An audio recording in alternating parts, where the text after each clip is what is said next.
Dans ce nouvel entretien, nous allons effleurer, on ne pourra pas faire plus, un texte absolument essentiel de la littérature chrétienne occidentale. Le texte sans doute le plus imprimé dans le monde et dans toutes les langues après la Bible, à des millions et des millions d'exemplaires. Je veux parler de l'imitation de Jésus-Christ. L'imitation de Jésus-Christ dont nous lirons, je dirais, un petit passage parce que d'une part, il faut lire très lentement et d'autre part, le volume complet, c'est à peu près comme les 4 évangiles, peut-être un petit peu plus même. Donc, vu la densité de ce texte, mon intention est juste de vous donner l'envie, finalement c'est le cas de tous nos entretiens, mais de lire le reste et de vous faire sentir à quel point nous avons là une clé de vie chrétienne. Et l'imitation de Jésus-Christ a fonctionné comme ça pour des générations et des générations de chrétiens. Je le redis, c'est certainement l'un des livres qui permet le mieux de comprendre la façon d'être chrétien depuis 5 siècles en Occident.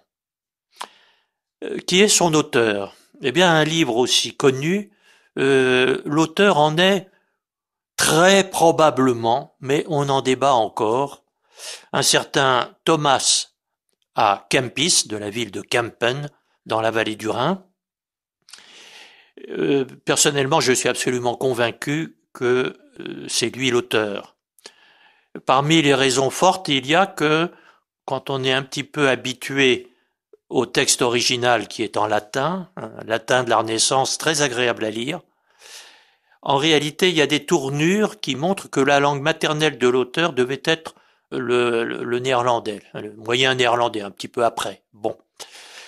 Et par ailleurs, il est significatif qu'on ait voulu l'attribuer à quelques célébrités, par exemple à Jean Gerson, qui vivait au même moment, c'est-à-dire au début du XVe siècle, et qui était le grand homme de l'Église de France. Mais en réalité, l'attribution à Thomas à Kempis aujourd'hui est quand même celle qui emporte le maximum d'adhésion de la part des érudits. Alors Thomas est né à Kempen, d'où son nom de à Kempis, provenant de Kempen, au nord de Cologne, dans la vallée du Rhin. Il est né, pense-t-on, en 1379, très peu près, et il aura passé son adolescence à Deventer, donc toujours dans la vallée du Rhin, pratiquement à la frontière entre ce qui aujourd'hui sont les Pays-Bas et puis l'Allemagne. Encore aujourd'hui, et notamment la langue parlée des deux côtés du Rhin, même si certains sont aujourd'hui allemands, d'autres hollandais, ils se comprennent entre eux. Et ils représentent, je vais dire un mot, les frères de la vie commune, autour de 2 personnages considérables, la génération juste avant Thomas à Kempis, autour de Gérard Grote, dont je vais dire un mot, et un certain Florent Radwins. Bon. Et nous avons là le foyer de ce que l'on appelle la dévotion moderne. Alors on peut très globalement traduire ça comme la nouvelle façon de prier.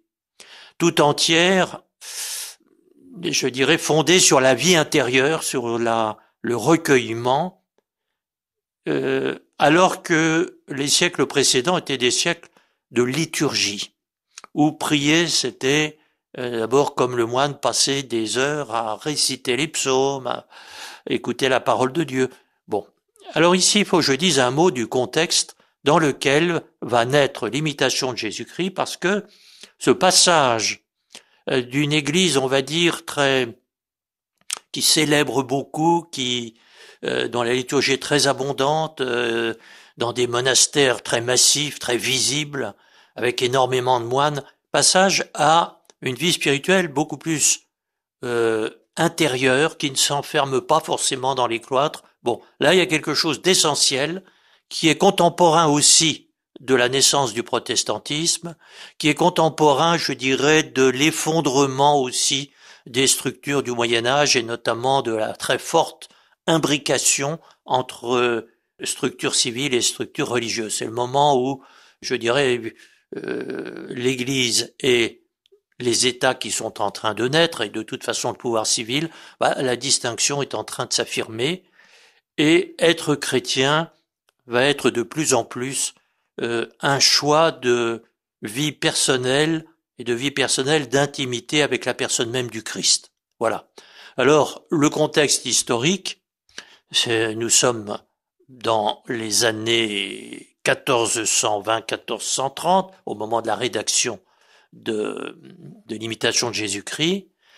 Eh bien, nous sommes en pleine guerre de 100 ans. Alors là, on est en fait plus tout à fait en France, mais l'Europe occidentale est complètement ravagée par la guerre de 100 ans. Mais un autre facteur de désordre très important est l'explosion de la peste.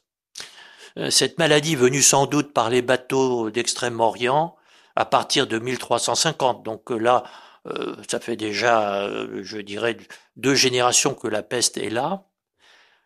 On évalue, je dis on évalue, mais c'est pas très facile à préciser. Certains disent facilement 50% de la population est morte de la peste entre 1350 et 1400, mais ça va continuer. On voit encore au XVIIe siècle, au XVIIIe siècle. Aujourd'hui, c'est presque complètement disparu, mais en France du XVIIe siècle, sous Louis XIII, une ville comme Tours perd plus de 1000 habitants en une épidémie de peste. Et il y en a tous les 3-4 ans. Bon. En tout cas, la peste désorganise complètement l'Occident, et avec des millions de morts. Bon. Une autre chose dont nous devons tenir compte pour comprendre l'importance de l'imitation de Jésus-Christ, c'est bien ce que j'indiquais tout à l'heure, cette séparation grandissante entre vie civile et vie religieuse. Concrètement, les monastères qui représentent à certains moments, je ne voudrais pas dire une bêtise, mais certainement 25% du territoire de l'Europe occidentale, des campagnes, est propriété monastique, et sans compter les propriétés des diocèses, des évêques. Notion de diocèse à ce moment-là, au point de vue de l'incidence civile, est pas encore très nette. Mais il faut voir que un tiers du territoire disponible dépend de l'Église.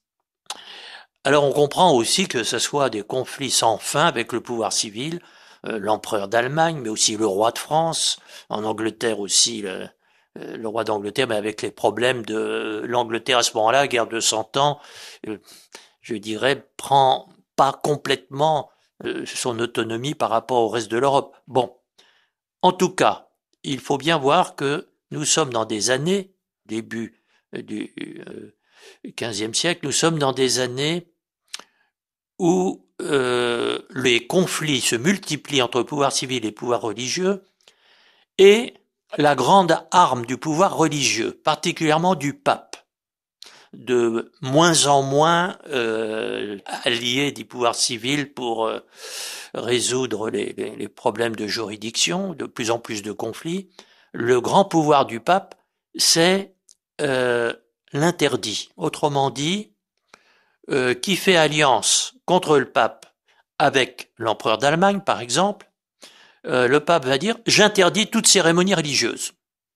Il n'y aura plus de messe le dimanche, il n'y aura plus d'enterrement autre qu'en catimini et en terre non bénite, malédiction à l'époque, et non pas dans le cimetière chrétien. Les baptêmes en catimini, et toute cette liturgie qui était vraiment exubérante au Moyen-Âge, 3 ou 4 générations avant, interdit. Et à une époque où, encore une fois, l'Église et les pouvoirs civils, c'était très difficile de faire la distinction, ne serait-ce que parce que les rois, empereurs d'Allemagne, etc., avaient un pouvoir déterminant dans les nominations d'évêques et d'abbés de ces grands monastères. Bon. Mais alors, si le pape interdit les cérémonies, j'allais dire, il interdit de faire la quête. Et donc, avec une catastrophe économique qui suit et qui fait de cette interdiction de la liturgie la bombe atomique du pape. Bon, alors j'exagère, mais pas tant que ça. Et si j'insiste là-dessus, c'est parce que qu'est-ce que vont faire les moines quand ils peuvent plus faire toutes ces cérémonies et bon. Eh bien, ils vont faire oraison. Et ça va contribuer très fortement à un nouvel équilibre de la vie de prière, de la vie liturgique pour ce qu'il en reste, etc., qui se tourne vers l'intérieur. Et il y a un dernier facteur, parce que sinon on va passer tout notre entretien à faire de l'histoire, mais un autre facteur dont il faut tenir compte, une troisième grande crise de l'Occident à ce moment-là est intellectuelle. Et l'épicentre, c'est la Sorbonne. La Sorbonne, toujours, on dit que c'est là que l'Église a son cerveau. Bon, c'est devenu, après, on va dire, presque 2 siècles de décadence, un rassemblement de bavardage où chacun des professeurs cherche à faire carrière, mais où vraiment il n'y a plus de production intellectuelle sérieuse, et où on est dans le bavardage permanent, avec un avachissement complet du niveau scolaire, etc. Bon. Alors, ce que je viens de dire, nous porte vers un personnage considérable, Gérard Grote. Grote, en moyen néerlandais, c'est le grand. Vous le verrez en latin, Gerardus Magnus, enfin bon. Gérard le Grand, parce qu'il mesurait 2 mètres de haut, paraît-il. À l'époque, où on était plutôt moins grand que maintenant, évidemment, il se faisait remarquer.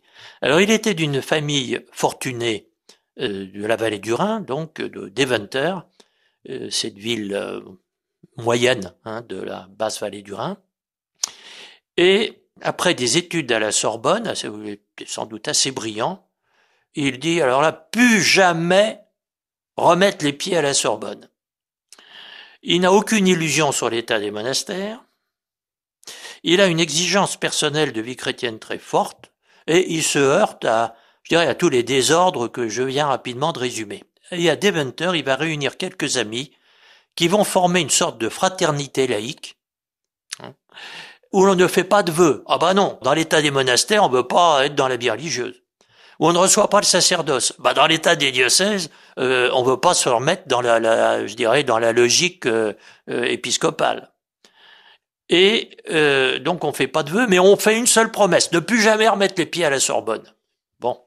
Et qu'est-ce qu'on va faire et lui, vu sa fortune personnelle et tout, qu'est-ce qu'on va faire avec ses amis? Eh bien, puisqu'on cherche vraiment une vraie vie chrétienne, on va lire les pères de l'Église, on va lire les grands maîtres de la génération précédente. À l'époque, leur grand maître, c'est Rusbrook l'Admirable en Flandre, et Tauler aussi, enfin donc ces maîtres du début du XIVe siècle. Et on va les recopier. Et puis pour gagner notre vie, on va vendre les copies. Oui, autrement dit, c'est joindre l'utile, non pas à l'agréable, mais à quoi? À cette rumination des textes qui vont permettre de se réapproprier une identité chrétienne qui est partout complètement en décadence.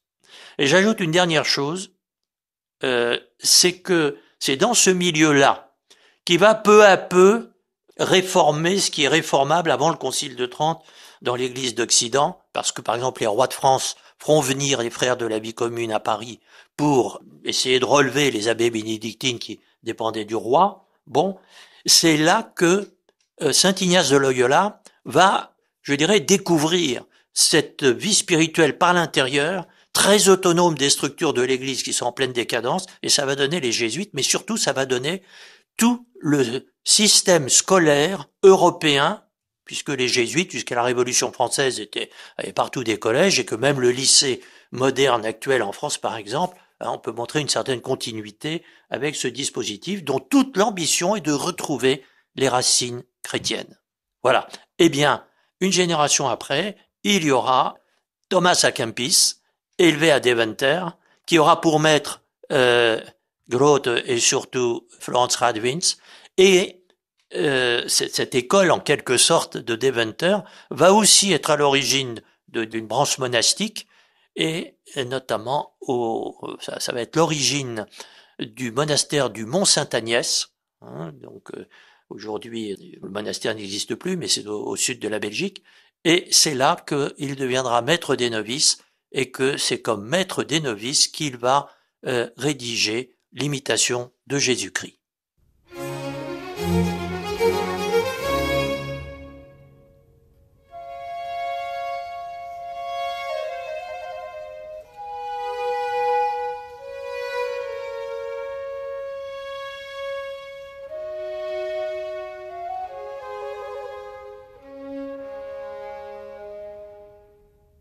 Eh bien, il est temps d'entrer dans le texte de l'imitation.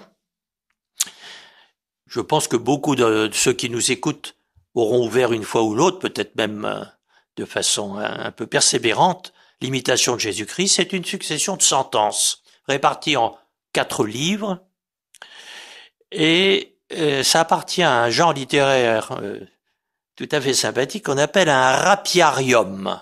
Rapiarium. Il y a le mot râper, une râpe. Bon. J'ai dit que Thomas à Kempis était maître des novices dans une fondation des Frères de la Vie commune, une fondation monastique, Mont-Sainte-Agnès. Et comme maître des novices, il encourageait les novices dans leur lecture à retenir telle ou telle phrase qui les avait plus frappés, phrase de l'Écriture sainte. Et vous avez, je crois, au moins 800 phrases de l'Écriture sainte dans l'imitation de Jésus-Christ. Phrases des pères de l'Église, peut-être même de tel ou tel auteur de l'Antiquité païenne, hein, comme ça qu'ils aimaient bien fréquenter et citer Sénèque. Bon. Et donc, des phrases qui sont remises en forme pour être bien mémorisées. Nous sommes, si vous voulez, dans une intention de méditation, et de bien retenir, de se laisser imprégner par ces sentences. Bon. Et donc, chacun avait son recueil, et là, nous avons le recueil personnel de Thomas à Kempis, et c'est ça qu'on appelle un rapiarium. Et ce rapiarium-là est parfaitement représentatif de la Devotio Moderna, de cette nouvelle façon de dévotion chrétienne, de prière chrétienne, dans laquelle on trouve d'abord la personne de Jésus qui devient centrale. C'est pas qu'avant Jésus était secondaire dans la pensée chrétienne, mais il y a un aspect, maintenant, après toutes les difficultés que j'évoquais tout à l'heure, la vie chrétienne, c'est tout entier entre Jésus et moi. Voilà. Jésus présenté comme l'ami fidèle. Et puis, une vie chrétienne dans la solitude. Face à ce monde en pleine crise sanitaire, crise militaire, crise économique, etc. Et puis, je vous ai dit, retrouvons nos racines, donc beaucoup de place à l'expérience des anciens. Écoute les anciens, te laisse pas convaincre trop vite par le dernier qui aura crié une ânerie de plus, etc. Bon, une vie chrétienne où les pratiques extérieures, de toute façon à la liturgie, à la moitié du temps, elle est plus possible, alors peu de pratiques extérieures, mais le temps qu'on gagne sur la liturgie, on va l'appliquer à l'oraison, et on va voir assez vite naître ce qu'on va voir au cœur de la réforme du Carmel par Thérèse d'Avila, une oraison, on va dire, méthodique, organisée. Bon. Eh bien, nous allons en lire un échantillon, où on va trouver cet amour de la vie intérieure, de la discrétion, pas se faire remarquer. Bon.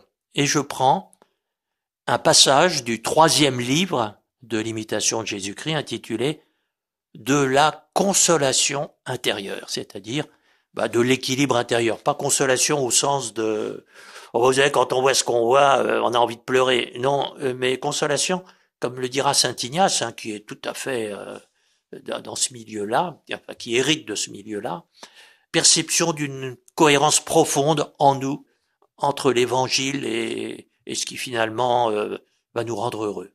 Alors je lis ce passage. C'est toujours une conversation entre le Seigneur, à savoir Jésus lui-même, et puis l'âme du moine qui répond à Jésus, qui pose des questions à Jésus. Alors, voilà ce que dit le Seigneur. « Mon fils, il est plus utile pour toi et plus sûr de tenir cachée la grâce de la dévotion, de ne point te monter la tête pour elle, et pour autant de ne pas trop en parler, ni trop y attacher d'importance, mais plutôt de te mépriser toi-même et de craindre d'être indigne de la recevoir. Il ne faut pas s'attacher trop fortement à cette affection qui trop vite peut se changer en son contraire. » Une autre sentence. « Quand la grâce est là, pense combien tu es misérable et pauvre sans la grâce. Le progrès de la vie spirituelle n'est pas seulement que tu reçoives la grâce de la consolation, mais aussi que tu supportes humblement sa privation, avec abnégation et patience, de sorte qu'alors tu ne faiblisses pas dans l'exercice de la prière, et que tu ne te permettes aucun relâchement dans le reste de tes pratiques habituelles.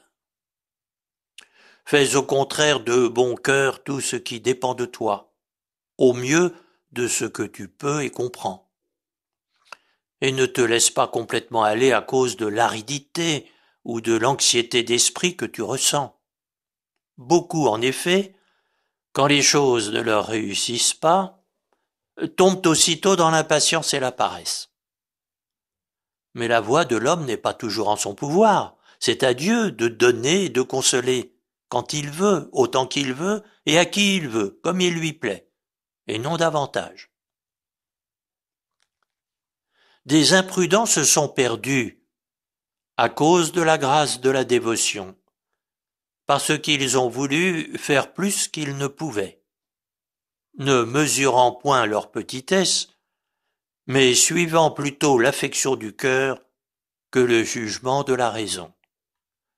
Visant avec présomption plus haut qu'il ne plaisait à Dieu, tout de suite ils ont perdu la grâce. Ils avaient placé leur demeure dans le ciel, et ils se sont retrouvés dans la misère et le mépris, afin d'apprendre par l'humiliation et le dénuement à ne pas voler de leurs propres ailes, mais à espérer sous les miennes.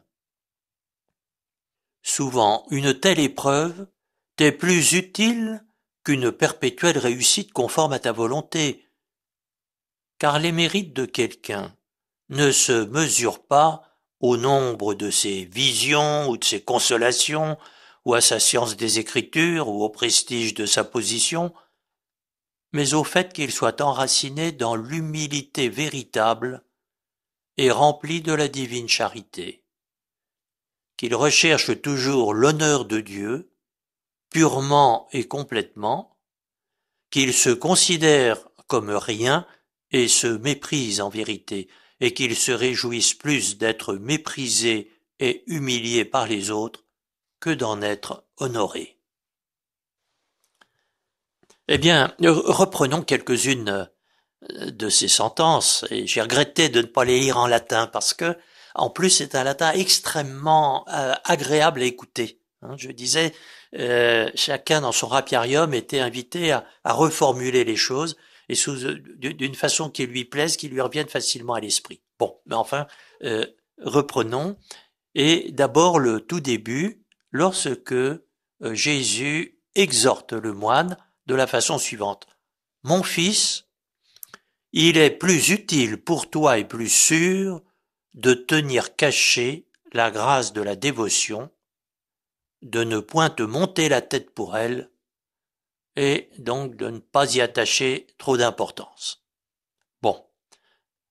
La grâce de la dévotion. Déjà, ce mot de dévotion, eh bien, au fil de nos entretiens, vous l'aurez souvent rencontré chez saint François de Sales.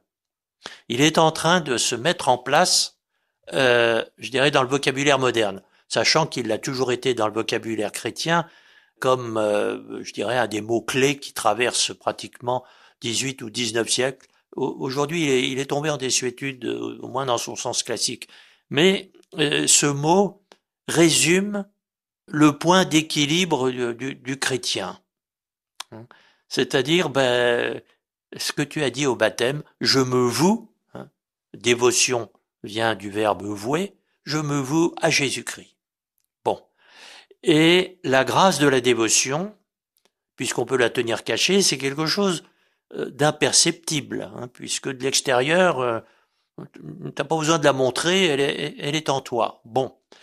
Eh bien, cette grâce, elle indique la perception, justement, de celui qui a trouvé son équilibre en se donnant inconditionnellement au Christ. Et ça deviendra de plus en plus pour les siècles suivants, puisque le mot, je l'ai dit, traverse pratiquement toute la tradition chrétienne. Mais c'est le propre, la dévotion d'une âme maîtresse d'elle-même, euh, sous la motion, sous l'impulsion de la grâce de Dieu. Et de plus en plus, puisque nous sortons des siècles de chrétienté pour entrer dans l'époque moderne où être chrétien ne sera plus purement et simplement être européen, bon, quand on parle de dévotion, on parle de ceux qui ont su trouver leur équilibre dans ce monde nouveau, et notamment un accord profond et inconditionnel à la volonté de Dieu. Bon. Alors de cette grâce-là, mieux vaut la tenir cachée, ne pas trop en parler, ni trop y attacher d'importance, vient de dire Thomas à Kempis. Bon.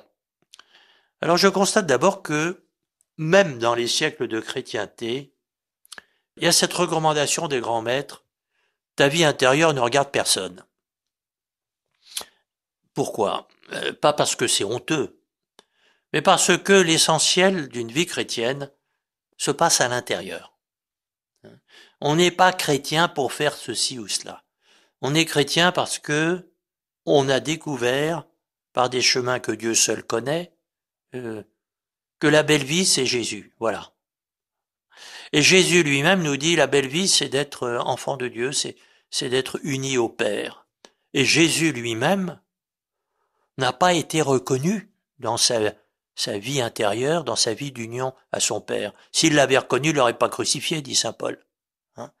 N'oublions jamais que les contemporains de Jésus se sont complètement trompés sur son identité. C'est très éclairant. Bon. Eh bien, on trouve ça chez tous les maîtres. Et aujourd'hui comme hier, être chrétien n'est pas jouer aux chrétiens, même de façon très... Ah non, mais attention, mais bien sûr, c'est pas du théâtre, on le sait bien, mais il faut quand même faire des choses pour témoigner de... attention. Hein, je vois que l'imitation, et n'oublions pas que elle a été lue par des millions et des millions de chrétiens, nous dit, il est plus utile pour toi de tenir caché la grâce de la dévotion. Bon. Ensuite, il y a un mot encore dans ce que je viens de lire, qui, dans ce début du XVe siècle, est en pleine évolution, et c'est un mot assez embarrassant. Le mot affection, hein, qui ici est pratiquement équivalent du mot dévotion. Quand Thomas nous dit, il ne faut pas s'attacher trop fortement à cette affection, qui trop vite peut se changer en sens contraire. Bon.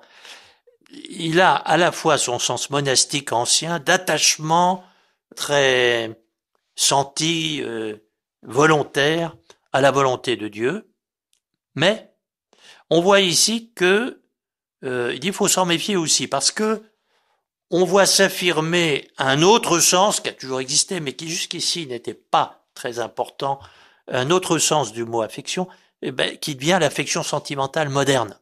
Et là, on voit tout au long de l'imitation de Jésus-Christ, méfiez-vous des impressions de Dieu.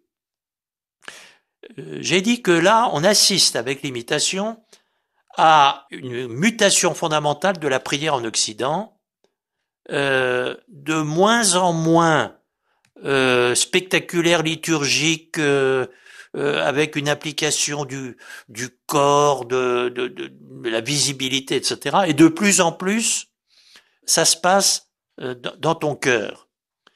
Alors évidemment, le danger va être d'interroger un peu trop son cœur, ses sentiments, ses impressions, et on verra par exemple un siècle plus tard, hein, quand on arrivera au grand siècle espagnol, une Thérèse d'Avila, d'un Jean de la Croix, etc., de l'importance attachée justement aux états d'âme. Bon, et là, comme pour nous dire, là il va y avoir un nouveau danger. Thomas à Kempis nous dit, attention, ne pas t'attacher trop, pas trop d'affection au sens cette fois-ci de y trouver ton goût, ton agrément, etc. Car très vite, à ce moment-là, la dévotion peut se changer en son contraire. C'est-à-dire non plus suivre Jésus-Christ, mais une sorte de repli sur soi. Et dans la vie consacrée, par exemple, ça va correspondre à ces gens qui sont toujours à se demander ce qui leur arrive. Il ferait mieux de se demander ce que le bon Dieu veut en ce moment qu'il fasse. Si c'est de faire la cuisine, c'est pas d'avoir des extases. Bon. Et un peu plus loin d'ailleurs, vous l'aurez entendu dans le texte de Jésus tout à l'heure, il dit, mais La vraie vie d'union à Jésus, c'est pas les miracles, c'est pas les visions, c'est pas les choses qui vont devenir un peu envahissantes au siècle suivant.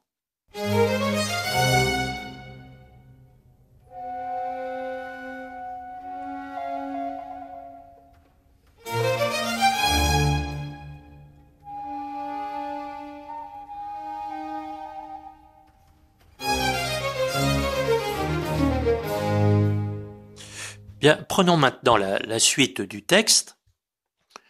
Quand la grâce est là, pense combien tu es misérable et pauvre sans la grâce. Le progrès de la vie spirituelle n'est pas seulement que tu reçoives la grâce de la consolation, mais aussi que tu supportes humblement sa privation, avec abnégation et patience. De sorte qu'alors, tu ne faiblisses pas dans l'exercice de la prière, et que tu ne te permettes aucun relâchement dans le reste de tes pratiques habituelles.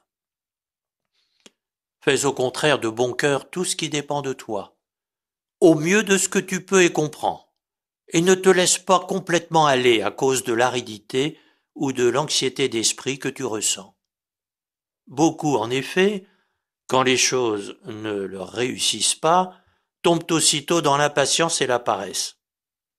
Mais la voix de l'homme n'est pas toujours en son pouvoir.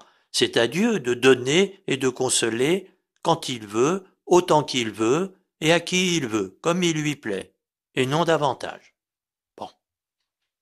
Alors on voit dans ce passage d'abord une invitation à la prudence. N'oublions pas, c'est un maître des novices qui sait que il sera lu, et puis ça reprend une partie de ses enseignements, lu par des novices. Bon. Il insiste toujours sur la vraie vie spirituelle n'est pas dans les impressions de vie spirituelle. Alors ici, il y a un mot un peu aussi intéressant, le mot consolation. La grâce de la consolation. Et ce mot aussi, au XVe et au XVIe siècle, aura une certaine ambiguïté. Chez saint Ignace de Loyola, grand lecteur des Frères de la vie commune, le mot consolation va finir par indiquer la perception, je dirais, d'une cohérence chrétienne de fond dans une décision qu'on est invité à prendre. Voilà. Mais on y trouve aussi, puis on trouvera ça aussi chez Saint Jean de la Croix, chez Thérèse d'Avila aussi, une autre consolation qui est j'étais triste, ben comme ça je ne le suis plus. Voilà, je suis réconforté. Bon, c'est le sens que ça a dans le passage que je viens de lire. Mais vous voyez, si on n'est pas conscient de ces deux traductions possibles, on risque des gros contresens dans cette littérature fin du Moyen-Âge, début de la Renaissance. Bon, en tout cas, dans ce sens que Thomas emploie ici, hein, la consolation au sens de n'attends pas de la prière simplement que tu en ressortes en disant ah ben voilà, maintenant je suis moins triste, etc. Non, tu dois humblement supporter la privation de cette consolation-là. De telle sorte que si tu ne la reçois pas, si le bon Dieu te la donne pas, eh bien, tu ne dois pas, dit-il, faiblir dans l'exercice de la prière. Alors le mot exercice, lui aussi, est typique de l'imitation, parce que typique des Frères de la vie commune, parce que typique de Rusbrook l'Admirable. Et si je devais le traduire d'une façon un petit peu, bon, avec plusieurs mots, hein, je dirais, c'est le savoir-faire, c'est l'expérience, c'est le, chez Rusbrook, ça indique clairement celui qui s'y connaît. Voilà. Eh bien, n'arrête pas de prier sous prétexte que ça te console pas. Non, avance. C'est un ancien qui te le dit. Ne t'inquiète pas, il y aura la lumière après peut-être les ténèbres, les nuits de Saint Jean de la Croix. Ben, elles vont justement parler de cette absence de consolation et ne te permet aucun relâchement. Avance.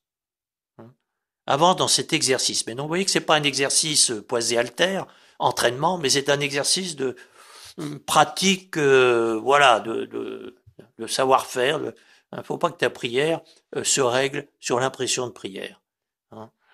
Et alors ce que j'aime beaucoup, c'est qu'à la ligne suivante, Thomas nous dit ne te laisse pas complètement aller à cause de l'aridité, anxiété, enfin bref, de ce manque de consolation. Ne te laisse pas complètement. Alors tu peux te laisser un petit peu.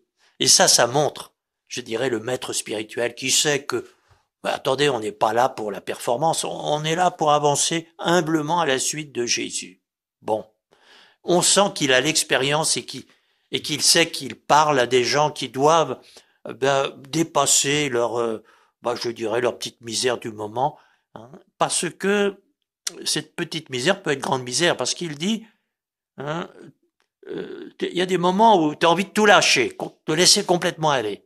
À cause de quoi? L'aridité. Alors l'aridité, c'est pas simplement aujourd'hui je suis pas très en forme, c'est le ciel est obscurci. Où est passé le bon Dieu? Hein, il parle anxiété d'esprit, etc. Tout ce qui sera encore une fois analysé de plus près et avec plus de développement dans le XVIe siècle espagnol, à un moment où je dirais le gros de la vie de prière, c'est tu fermes les yeux et ça se passe en toi. Bon, et à ce moment-là, il y a une sorte de d'amplification de tous les perceptions spirituelles qui fait que quand ça va mal, ça va très mal. Bon, eh bien là, hein, invitation à avance et puis t'inquiète pas, dire oui, mais j'ai quand même eu des faiblesses. Bon oui, on a tous des faiblesses, mais ne te laisse pas complètement aller. J'aime beaucoup ça parce que c'est très encourageant et ça prépare, je dirais, quelque chose de très important, hein, qui est que dans la vie spirituelle, euh, je dirais, c'est le dernier millimètre qui compte. Hein, c'est souvent le plus difficile à se lâcher dans les bras du bon Dieu. Eh bien, Thomas semble dire ici, tant qu'il est, voilà, ne renonce à rien, avance. Allez, avance quoi qu'il arrive, hein, et t'inquiète pas de tes faiblesses. Bon. Supporte humblement, voilà, là aussi, hein, avec patience. Hein. Bon, hein, on devine qu'il parle d'expérience. Et il termine en disant avec tous les maîtres, alors ça, c'est cette phrase qu'il cite ici, on la trouve déjà chez Saint-Irénée, donc ça nous met 12 siècles plus tôt, chez les tout premiers pères de l'Église. C'est à Dieu de donner la grâce comme il veut. Hein, quand il veut, autant qu'il veut, à qui il veut, comme il lui plaît. Vous voyez, ça traverse 20 siècles d'histoire de la spiritualité chrétienne. Hein. C'est au bon Dieu de te donner la vie spirituelle, c'est pas à toi de la fabriquer, ni même d'aller la chercher. Hein. Si bien que quand tu la prends en main, il se passe ce que je vais lire maintenant, hein, je continue la lecture du texte. Des imprudents se sont perdus à cause de la grâce de la dévotion, parce qu'ils ont voulu faire plus qu'ils ne pouvaient, ne mesurant point leur petitesse, etc., hein, et ne se fiant pas au jugement de la raison. Alors là, vous avez aussi, regardez, si on médite, si on rumine, puisque ces sentences étaient faites pour être ruminées, vous avez là vraiment des clés de vie spirituelle absolument décisives si on veut véritablement suivre Jésus jusqu'au bout. Premièrement, si tu prends en main la grâce de la dévotion, autrement dit, ça y est, maintenant ça va bien la prière, etc. et tout, tu vas chercher la grâce, tu vas plus chercher Jésus. Et à ce moment-là, tu vas te perdre. Et alors, comment ne pas se perdre? En suivant le jugement de la raison. Vous voyez que ce maître spirituel dit pas, plus il y a de ferveur, mieux tu te portes. Il dit, la clé de la vie spirituelle, c'est la raison. Un Saint Jean de la Croix, grand lecteur de l'imitation, dira un siècle plus tard, je vais vous apprendre à mettre vos affections à la raison. Autrement dit, le jour du baptême, vous n'avez pas dit j'aurai des extases, vous n'aurez même pas dit j'aurai de la ferveur, vous direz je vais faire à chaque moment ce que Jésus me demande de faire. Et ce qu'il vous demande de faire, c'est ce qui est raisonnable. Le mot raison, ratio en latin, logos en grec, c'est la deuxième personne de la Trinité. Et nous avons été créés à l'image de Dieu, nous sommes raisonnables, c'est-à-dire capables de déterminer ce que Dieu nous demande à un moment donné, et c'est ça qui fait le chrétien. Si ensuite il a des extases, c'est un autre problème, mais c'est pas décisif. Hein. Et c'est invitation donc à être, je dirais, à être raisonnable. Ça ne veut pas dire modéré, mais c'est dire à mettre les choses à leur place. Vous voyez, quand vous pensez à des gens qui ont eu une vie d'intimité avec le bon Dieu, je dirais, qui étaient très sentis, pensez une Thérèse d'Avila, pensez bon, des gens donc on va appeler mystiques parce qu'ils ont cette perception très forte. Pensez que ce sont des gens, surtout, sinon on les aurait pas canonisés, hein, raisonnables, qui jamais n'ont dit, ne se sont dit, moi je suis dispensé d'être à l'heure à l'office, de plus aller à la messe, de ça, sous prétexte que j'ai tellement d'affection pour Jésus que ça remplace tout le reste. Non, ce sont des gens, pour tout ce qui dépendait d'eux, ont fait au bon moment ce que Jésus leur demandait. Et puis c'est tout. Ils ont été raisonnables. Bon. Et alors, le texte que j'ai lu se termine par une invitation justement à l'humilité vraie, qui est pas dire je suis un pauvre type. L'humilité vraie, c'est justement de n'avancer que à la lumière de la volonté de Dieu pour le moment présent. Voilà. Qu'est-ce qu'il me demande là? Le millimètre que je dois faire maintenant. Et non pas le projet que je pourrais peut-être faire demain, etc. Alors, je continue la lecture du texte, il va nous dire cela. Souvent, une telle épreuve, autrement dit la perte justement de consolation intérieure au sens de le bon Dieu il semble disparu. Bon, souvent une telle épreuve t'est plus utile qu'une perpétuelle réussite conforme à ta volonté. Car les mérites de quelqu'un ne se mesurent pas au nombre de ses visions et de ses consolations, ou à sa science des Écritures, ou au prestige de sa position, mais au fait qu'il soit enraciné dans l'humilité véritable et rempli de la divine charité, qu'il recherche toujours l'honneur de Dieu purement et complètement, qu'il se considère comme rien et se méprise en vérité, et qu'il se réjouisse plus d'être méprisé et humilié par les autres que d'en être honoré.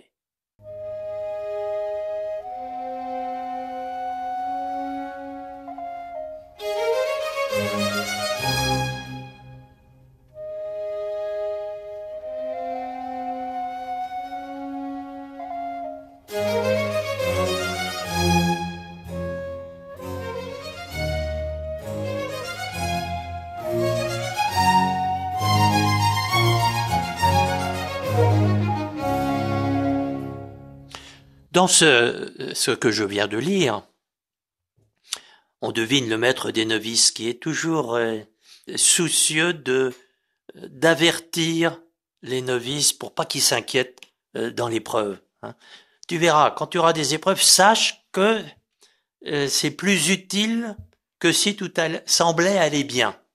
Pourquoi? Parce que quand ça va bien, ça va selon ta volonté. Et alors tu remarques pas à ce moment-là qu'en réalité, 9 fois sur 10, tu suis, je dirais, une pente naturelle, puis tu fais rien de criminel, c'est sûr, mais les mérites de quelqu'un ne se mesurent pas à ses visions, consolations, etc., hein, mais au fait qu'il recherche toujours l'honneur de Dieu.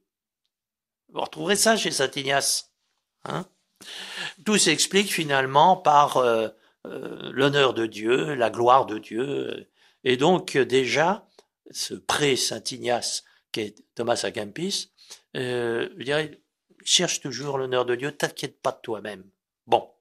Et quand l'honneur de Dieu semblera t'éprouver, hein, sache que tu feras plus de progrès comme ça que quand tout semble aller bien. Alors ensuite, dans l'énumération qu'il nous donne, justement, de ce qui pourrait nous sembler, puisque c'est pas criminel, une vraie vie chrétienne. Alors il énumère justement tout ce que les frères de la vie commune ont évité. Vision et consolation. Alors je m'y attarde pas, mais il y avait une certaine mode aussi à l'époque. Mais bon, c'est pas ça tant qui intéresse Thomas à Kempis que la science des Écritures, le prestige de ta position, tout ce qui était le christianisme officiel, notamment de la Sorbonne, de l'université, parce que ces gens-là avaient tous conscience, les frères de la vie commune avaient conscience, je dirais, d'être considérés pour rien du tout par les officiels de la Sorbonne, des évêchés, je dirais, de ce qui avait encore un petit peu de brillant, mais plus de réalité dans la Sainte Église. Hein. Et donc, il prévient les novices, il dit attention, ça c'est pas votre affaire. Alors, science des Écritures, Dieu sait que les frères de la vie commune méditent l'Écriture sainte, la travaillent, apprennent les langues anciennes, notamment le grec, pour bien la lire, mais ne prétend pas aller grossir les rangs des universitaires qui prennent l'Écriture sainte comme prétexte pour en fait dire n'importe quoi. Bon, de même prestige de sa position. La course à avoir une position universitaire, non. Le vrai mérite, c'est l'humilité véritable et la charité divine. Chercher l'honneur de Dieu purement et complètement. Et comme les autres vont te mépriser et t'humilier, qu'ils se réjouissent plus d'être méprisés et humiliés par les autres que d'en être honorés. Voilà. Alors, vous avez là la tonalité fondamentale de l'imitation. À un moment où la vie chrétienne est dans une grave crise institutionnelle, cette insistance sur n'aie pas peur d'être un peu isolé. Mais en réalité, tu ne seras pas isolé parce que tu seras en communion avec tous ceux pour qui être chrétien, c'est la vie de Jésus réellement. Hein. Mais tu devras te construire tout seul. N'attends pas grand-chose des structures. Attention, ce ne sont pas des révolutionnaires, je le redis, parce que souvent on va leur reprocher. Hein. Non, ce sont des gens qui, dans la très grande loyauté envers l'Église telle qu'elle est, vont, je dirais, aller au cœur, à la racine de leur foi. Bon. Et c'est en cela que l'imitation va rester l'ouvrage de référence, je dirais, de toute la spiritualité moderne, hein, depuis plus de 5 siècles maintenant. Alors, comme il nous reste un petit peu de temps, je voudrais lire encore quelques passages avec vous qui montrent bien cette tonalité. Hein.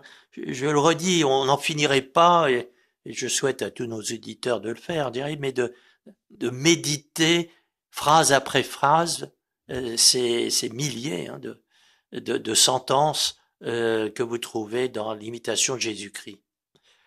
Mais là, dans ce que je vais lire maintenant pour finir d'entrer un tout petit peu dans l'imitation, je vais prendre un passage qu'on trouve cette fois-ci au tout début.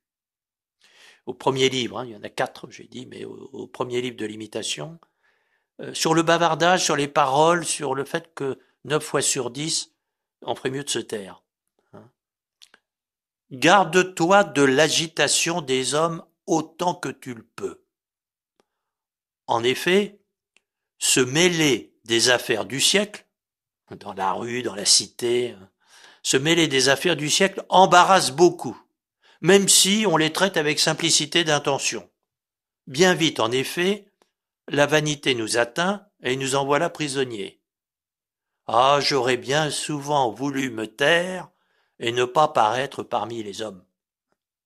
Alors je vous ai dit que ces gens-là étaient pétris des pères de l'Église. Là, vous avez exactement Saint Grégoire le Grand. Le pape, le moine devenu pape qui dit « J'ai beau me promettre de ne jamais trop parler, quand on est pape, on est obligé de répondre à des tas de questions, puis je vais toujours trop loin. Et là où je dis, bon, je vais juste donner une réponse simple, 1 heure après, je continue et ça me perturbe complètement. Et j'aurais bien souvent voulu me taire et ne pas paraître parmi les hommes. » Ça, c'est le refrain d'un Saint Grégoire le Grand. Alors il va dire, mais comment ce phénomène que là on dit, je vais juste te dire un mot, 1 heure après je continue à bavarder. Pourquoi parlons-nous et racontons-nous si volontiers des histoires alors que nous ne revenons que rarement au silence sans que notre conscience ne soit blessée? Quand je rentre chez moi, dit Saint Grégoire, je dis j'aurais mieux fait de me taire. Alors pourquoi est-ce qu'on arrive toujours à ce résultat?